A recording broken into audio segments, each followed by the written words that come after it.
La parure. Première partie, l'invitation. Mathilde Loisel est une très jolie jeune femme, née dans une famille qui n'a pas beaucoup d'argent. Ses parents sont employés dans l'administration et il la marie à un employé de l'instruction publique. Mathilde est très élégante et gracieuse. Elle ressemble à une riche dame de la haute bourgeoisie ou de l'aristocratie et souffre de ne pas vivre dans le luxe. Elle est triste de voir que sa femme de ménage n'a que de vieux fauteuils à nettoyer dans son logement trop petit. Alors Mathilde rêve de beaux meubles, de beaux rideaux, d'un grand appartement, d'amis riches et instruits, de plats délicieux, de belles robes et de beaux bijoux. Elle pense qu'elle est faite pour la beauté et la séduction. Elle a besoin de plaire. Si elle pleure souvent pendant des jours entiers, c'est parce qu'elle ne possède ni les richesses, ni la vie qu'elle désire. Un soir, son mari rentre à la maison très heureux. Mathilde, regarde, j'ai quelque chose pour toi. Mathilde lit. Le ministre de l'Instruction publique et Madame Georges Ramponneau invitent Monsieur et Madame Loisel à venir passer la soirée dans les appartements officiels du ministre ce lundi 18 janvier. Triste, Mathilde dit à Monsieur Loisel : « Je ne peux pas y aller. » Monsieur Loisel ne comprend pas la réaction de son épouse. Tu ne sors jamais. Cette soirée est une bonne occasion pour s'amuser. Lui dit-il. C'est difficile d'obtenir une invitation officielle. Tout le monde veut être invité. Elle regarde son mari d'un air méchant. « Tu ne comprends rien. Bien sûr que je veux aller à cette soirée, mais je ne le peux pas. » lui répond-elle énervée. « Pourquoi ?» demande-t-il étonné. « Mais parce que je n'ai pas de beaux vêtements. » Monsieur Loisel n'a pas pensé à ce détail. Cependant, il sait combien sa femme aime être belle. Il se sent un peu coupable parce qu'il ne gagne pas assez d'argent pour offrir de beaux vêtements à son épouse. Mais il cache ce sentiment. « La robe que tu mets quand tu vas au théâtre me semble très bien. » lui dit-il sans conviction. Soudain, il se tait. Mathilde, sa belle Mathilde, pleure. 2 grosses larmes descendent lentement de ses yeux vers sa bouche. « Mais que se passe-t-il, Mathilde? Pourquoi pleures-tu » Elle sèche ses larmes, contrôle son émotion et lui répond calmement. « Je pleure parce que je n'ai pas de robe assez belle pour cette fête. Comme je ne peux pas y aller moi-même, donne cette invitation à ton collègue. Sa femme aura sûrement de plus beaux vêtements que moi. » Monsieur Loisel est très triste. « Mathilde, combien coûte une robe convenable mais bon marché ?» demande le brave homme.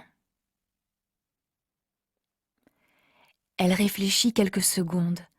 « Combien puis-je demander à mon pauvre mari, se dit-elle. Si je demande trop, il va refuser. Enfin, elle se décide à répondre avec hésitation. « Avec 400 francs, je peux trouver une robe correcte. » Monsieur Loisel devient très pâle, car c'est le prix du fusil qu'il rêve de s'acheter. Mais il aime beaucoup sa femme. Oublions le fusil, pense-t-il. « D'accord. Je te donne 400 francs pour t'acheter une nouvelle robe, mais j'espère qu'elle sera très belle. » dit-il à Mathilde.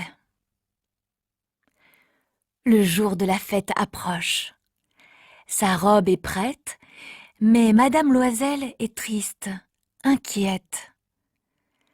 Un soir, son mari lui dit. Que se passe-t-il? Tu es bizarre depuis 3 jours. Elle lui répond. Je n'ai pas de bijoux. Je vais avoir l'air pauvre. Je crois que je préfère ne pas aller à cette fête. Monsieur Loisel est désolé. Il lui répond: Tu vas mettre un collier de fleurs. C'est très chic à cette saison. Pour 10 francs, tu peux avoir 2 ou 3 roses magnifiques. Mathilde n'est pas convaincue. Non, je ne veux pas y aller. Il n'y a rien de plus horrible que d'avoir l'air pauvre au milieu de femmes riches. Soudain, son mari a une idée. Va chez ton amie Madame Forestier et demande-lui de te prêter des bijoux. C'est une bonne amie, elle va sans doute accepter. Mathilde pousse un cri de joie. C'est vrai? Quelle bonne idée! Le lendemain, elle va chez son amie et lui raconte son histoire.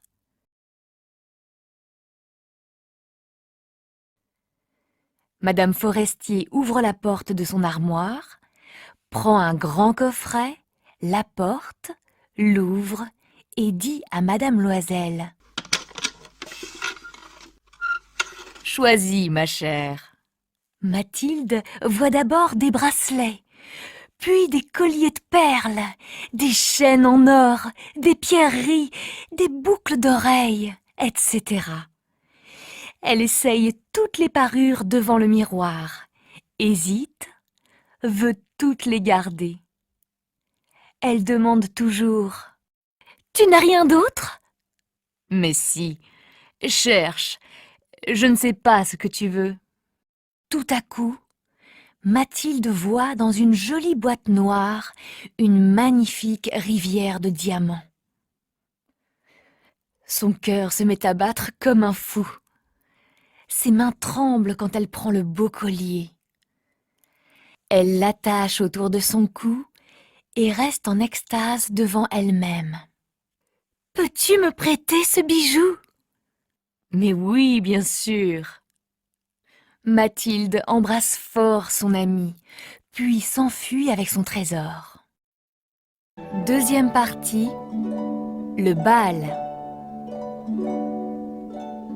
Le jour de la fête arrive enfin. Mathilde est la plus jolie de toutes les invitées. Tous les hommes la regardent. Son bonheur est immense, inoubliable.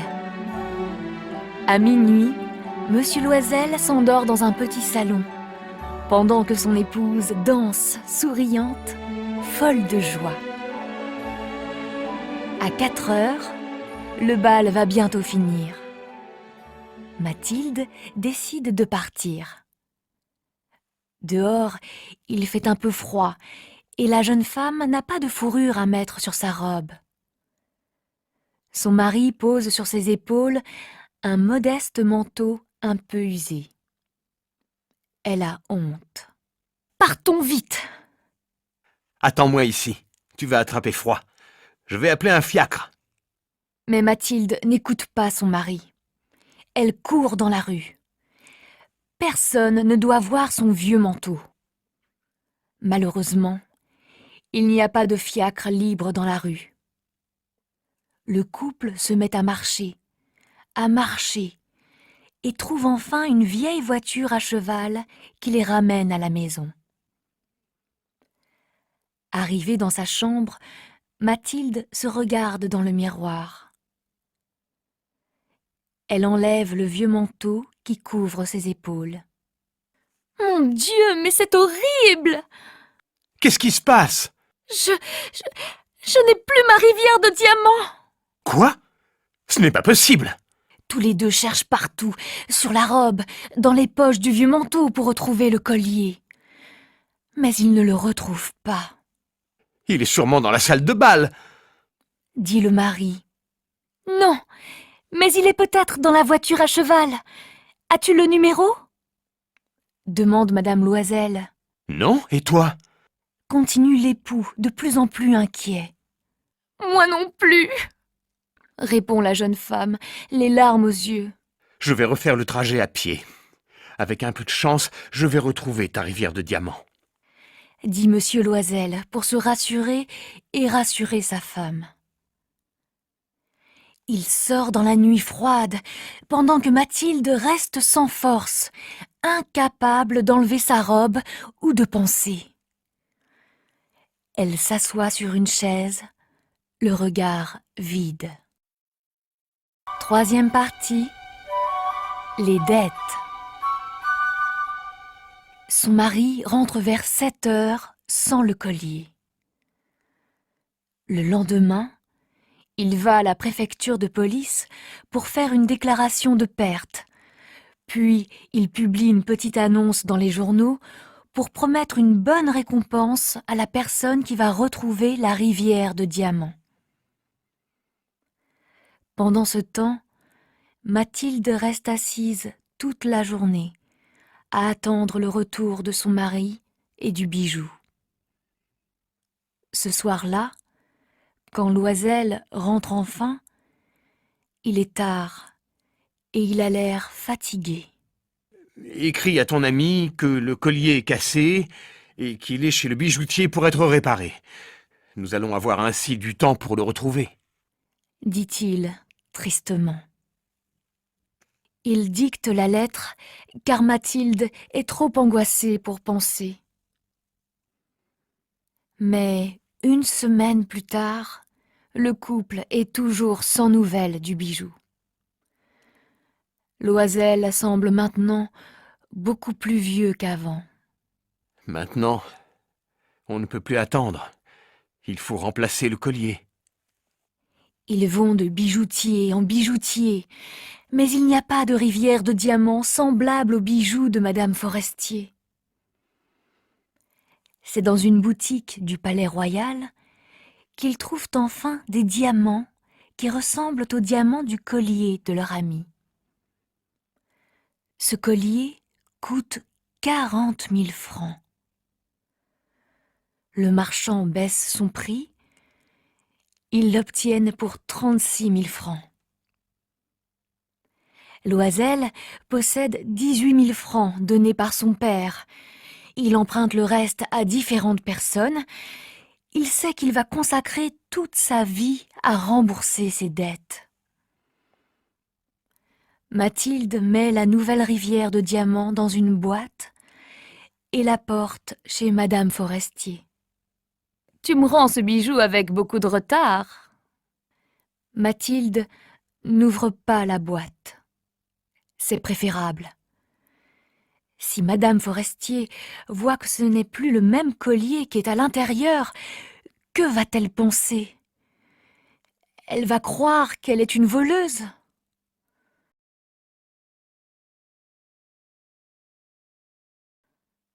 Maintenant, il faut payer l'énorme dette. Le couple renvoie la femme de ménage, change d'appartement et va habiter dans une petite chambre sous les toits. Mathilde s'habille comme les pauvres, marchande les prix pour la nourriture, va chercher elle-même l'eau à la fontaine, fait le ménage, etc.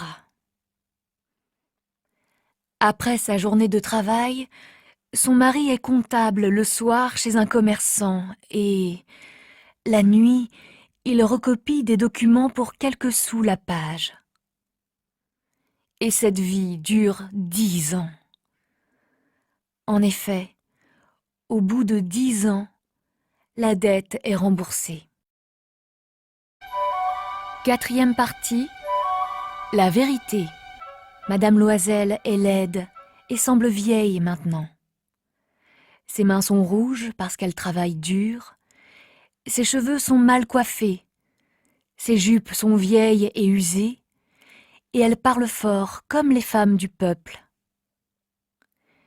Quelquefois, elle s'assoit à sa fenêtre et elle rêve. Elle rêve à ce bal. Elle se souvient de sa beauté, de son succès auprès des hommes. Elle se souvient de la parure. Elle cherche à imaginer sa vie sans l'existence de cette parure. Comme il faut peu de choses pour être condamné au malheur. Un dimanche, comme elle se promène sur l'avenue des Champs-Élysées pour se distraire et oublier le difficile travail de la semaine, Mathilde aperçoit une femme avec un enfant. « Mais c'est Jeanne Forestier !» En effet, c'est Madame Forestier, toujours jeune, toujours belle et séduisante, qui se promène avec son enfant. Mathilde est extrêmement émue. Va-t-elle lui dire la vérité au sujet de la rivière de diamants? Oui. Maintenant que tout est remboursé, elle peut tout lui raconter. Mathilde s'approche. Jeanne ne la reconnaît pas. « Bonjour, Jeanne !» dit timidement Madame Loisel. Madame Forestier est étonnée. Que veut cette pauvre femme? « Mais madame, je ne vous connais pas. Vous devez vous tromper. »« Non, je ne me trompe pas. Je suis Mathilde Loisel. »« Oh, Mathilde! C'est toi? » ?»« Oui, c'est moi. Après une vie très difficile, à cause de toi. » répond Mathilde sans agressivité. « À cause de moi? Mais je ne comprends pas !» s'exclame Jeanne Forestier, étonnée. « Tu te souviens de la rivière de diamants pour le bal du ministère ?» demande Mathilde. « Oui, elle est chez moi. »« Non. C'est une nouvelle rivière de diamants qui est chez toi. Je ne sais pas où est l'autre. Voilà 10 ans que nous payons la nouvelle parure, » dit la pauvre femme. Jeanne Forestier, très émue, pâlit et prend les 2 mains de Mathilde. « Mais Mathilde, le collier emprunté, c'était une fausse rivière de diamants. Elle coûte au maximum 500 francs. »